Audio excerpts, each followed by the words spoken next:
Hi, everyone. Welcome to the Silver Years. My name is DK, and I'm very happy to be here, and I humbly thank you for joining me. Today, I'd like to talk about an extraordinary past life experience I had and how it was validated through my bloodline more than a decade later. When it initially occurred in 1992, I wasn't sure how I felt about reincarnation at that time or the notion of past lives in general. I wasn't necessarily closed off to the concept of reincarnation, which, by the way, many believe has its roots in Hinduism. And I have to say, I highly doubt that. I think it's way older than that. That aside, I never judged reincarnation as not being a possibility either. I simply hadn't felt drawn in enough to want to investigate the topic further prior to this experience.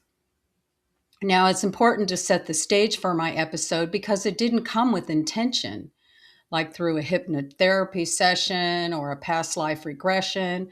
I wasn't seeking it out or looking for answers or anything like that when it occurred. In fact, I had just gotten engaged maybe 2 months before this and was preparing for a new chapter in my life with positive anticipation. And then I had the dream. It was February 1992.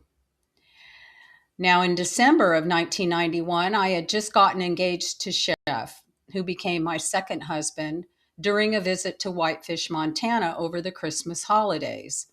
Our wedding was scheduled 6 months later in May of 1992. Some of this time frame is described in my book, Living the Big Sky Life, which, of course, I've linked below.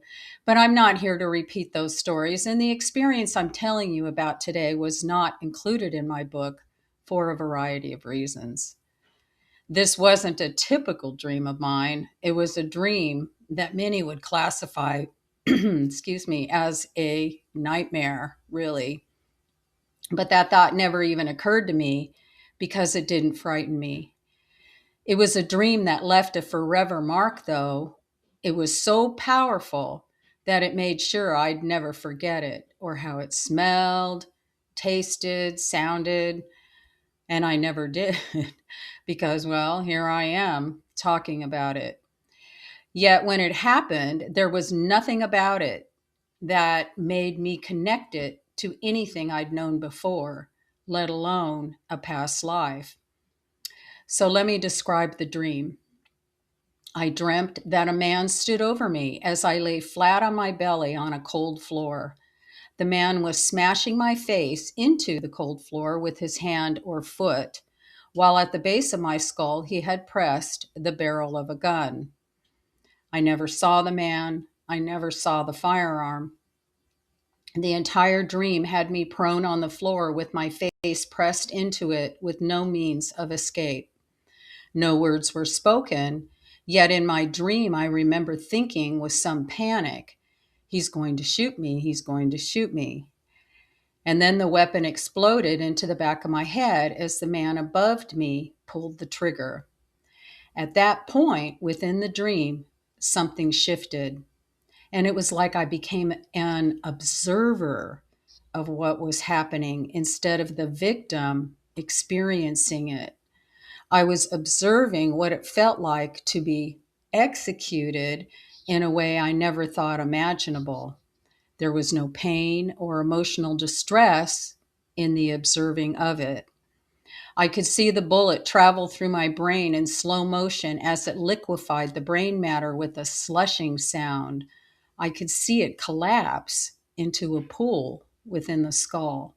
I could smell and even taste the sulfuric aspects in the gunpowder. I did not die in the dream. I woke up. Not surprisingly, it was about 2 a.m. And I just laid in bed and did a big, whoa, what the hell was that? Clearly, it left a mark, and I pondered it for some time as I laid there, calming my rapid heartbeat before eventually going back to sleep. And yes, I did go back to sleep. Of course, the next day, I told my sister about the dream, sister number two to be exact, because she and I spoke almost every day. And I also told one of my besties, artist Katie Collin.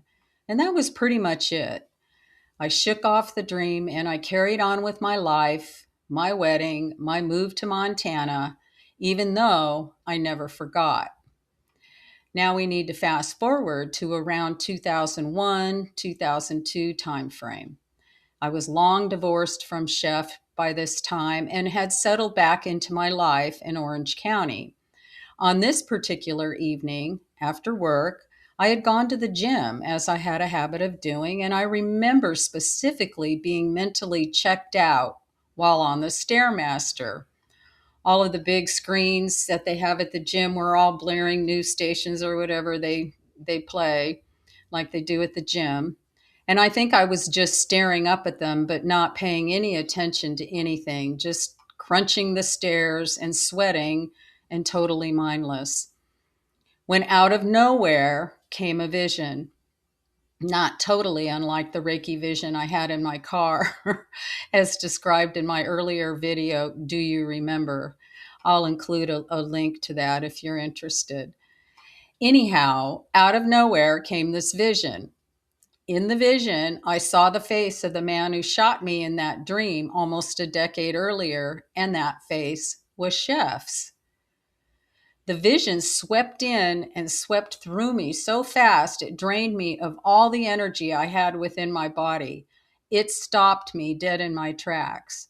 I began to shake, literally, and I couldn't get out of the gym fast enough. I needed to get home and sit with this one because it took that 1992 dream to a new level entirely, and it shook me up. I was hyperventilating the entire drive home. Again, I told sister number two and Katie about the vision, which seemed to be an extension to that dream. From a consciousness perspective, during those 10 years between the dream and the vision, I had definitely been opening up to a better understanding of the influence that past life experiences can have on our present day life and reality. As a way not only to expand my awareness and grow as a being, but as a pathway to healing myself from things I didn't even know needed healing. I feel now that when the vision at the gym came in, my mind was open in ways it simply wasn't open to 10 years earlier, and I was in a mindset open enough to better receive the clarification when it came, even if it was 10 years later, according to our calendar. After the vision, I began questioning whether or not the original dream was a warning that I missed, which confused me a little because Chef had never physically harmed or threatened me during our marriage. So, what was the warning really about? The answer to that question came about 5 years later, and it came through the sister who knew my story and knew about the dream when it happened, and later the vision at the gym. That was sister number two. She had decided around 2006, 2007 ish to delve into our family genealogy, family history. At some point in her research, she called me very excited. She was, "Oh my God, you'll never believe what I found. And it was you in a past life. I know it was you," she said. And then she began to tell me the story of Lottie. Lottie was born in 1874. She was the eldest daughter of four and big sister to our great grandmother on our mother's side. So she was our mother's grandmother, her big sister. No one had ever heard about her or her story, not even our mother. No one had ever acknowledged her existence, not during our lifetime. At the time of this story, it was 1907 in Minnesota. Lottie's husband had died around 1905, so she was a childless widow living in a boarding house hotel where she was earning money as a music teacher. Apparently, Lottie had a suitor who was aggressively pursuing her to marry him, a suitor that she had no interest in marrying. He jealously showed up at her boarding hotel while she was teaching piano to one of her students, a 9-year-old girl, and he insisted she take a walk with him. She refused, saying she had work to do in the kitchen. He followed her around from the kitchen to the dining room where they began quarreling, and then into the parlor where her student had just been playing the piano. According to the newspaper article from the time, this man knocked Lottie to the ground, held her face down on the floor, and shot her in the back of the head. He then turned the revolver onto himself and perished instantly from his head wound. It took Lottie approximately 15 minutes to expire, according to the newspaper article. All of this was witnessed by the now fully traumatized little 9-year-old piano student that Lottie was instructing that day. The similarities between this story about my ancestor and my dream of 1992 are uncanny. But was it enough to make me think that I was her in a past life? Maybe, maybe not, but there was more. The first name and the middle name of the man who executed Lottie was almost identical to the first name and middle name of Chef. Their last names were one syllable, short and sweet, but different. Lottie was 33 years old when she was murdered. I was 33 when I married Chef. And the original dream came after I was engaged, but before I married Chef. Oh, and another thing, a side note, but an important side note.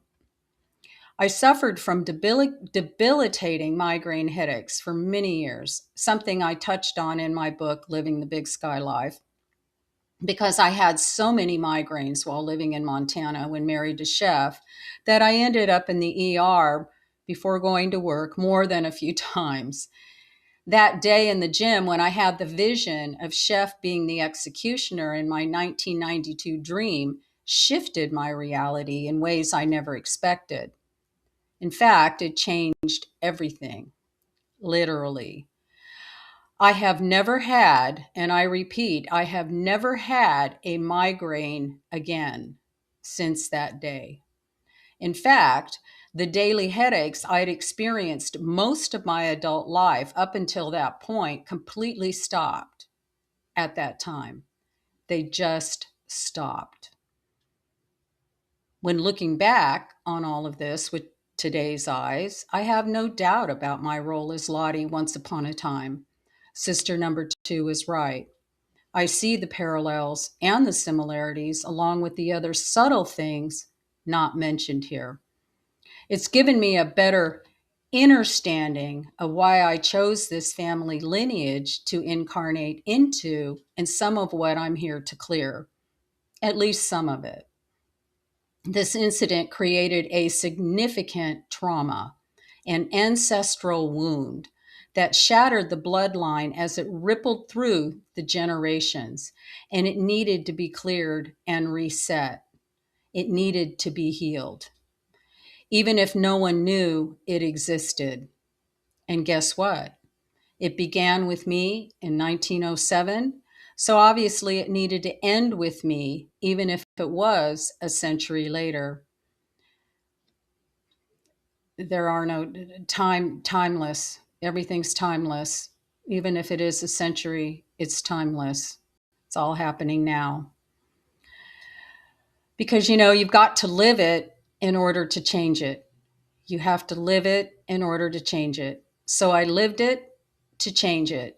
And it looks like I married it this time around. Ultimately, Chef and I, we both got to see that we weren't a good fit, which allowed for the connection to naturally end. Both sides were energetically able to finally let it go. And I feel that created a big healing all around, even if things didn't work out as planned. In the end, it worked out the way it needed to. It concluded the cycle. I guess I would consider my relationship with Chef to be what some would call a karmic relationship. And I loosely define a karmic relationship as a connection, and it doesn't matter who it's with or what kind of role they play in your life, but it's a connection. It's a relationship that has unfinished business that needs clearing, like old past life contracts or agreements that need a different ending in order to break the pattern and end the cycle. Not unlike my first marriage, it too was a karmic relationship as well, meaning that there was an opportunity to clear up unfinished past life business that needed to get addressed. A do over of sorts, and now it's done. You've got to live it to change it. Okay, wow. Crazy story, huh? So I'd like to leave you with a loaded question to ponder, as I like to do. And here's my question: do you think it's possible to be born on this planet and not have inherent past life trauma that needs to be healed? Please leave your comments below. I would love to hear your thoughts. Until next time, be well, choose love, and thank you. Thank you for listening. Goodbye for now.